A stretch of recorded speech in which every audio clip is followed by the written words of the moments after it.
News 8. We begin tonight with the crisis in Syria as the world waits to see whether the U.S. will respond with a military strike. U.S. Secretary of State John Kerry reiterated this afternoon that the president does not want American troops on the ground in Syria. Congress is not expected to vote on whether the U.S. should take action until they return from recess next week.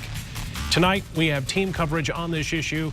Joe LaFurgey is asking how your local lawmakers, how they will vote on this. But we want to start tonight with Rick Alvin. He is at the Ford Museum, where former Defense Secretary Don Rumsfeld just spoke. And Rick, he was critical of how this is being handled.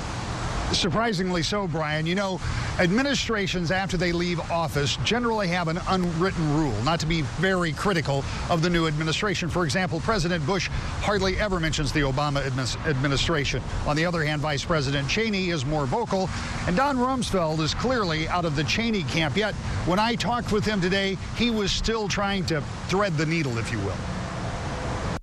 It's a troubled part of the world. When the secretary talked to me, he was hesitant to weigh in specifically on Syria, but he did voice his opinion on the administration's approach to the Middle East, at least as it pertains to Egypt. The people in Egypt today believe that the United States supported the Islamists, the Muslim Brotherhood, and they can't imagine why.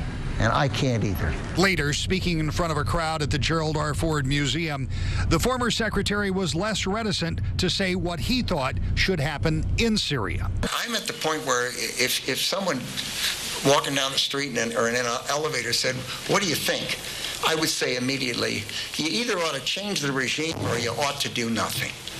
Why would you go in and fire a shot across the bow? All it does is make a splash. What have you achieved? Well, what you've probably achieved, if you approach it from a minimalist standpoint, what you've probably achieved is the embarrassment of the United States.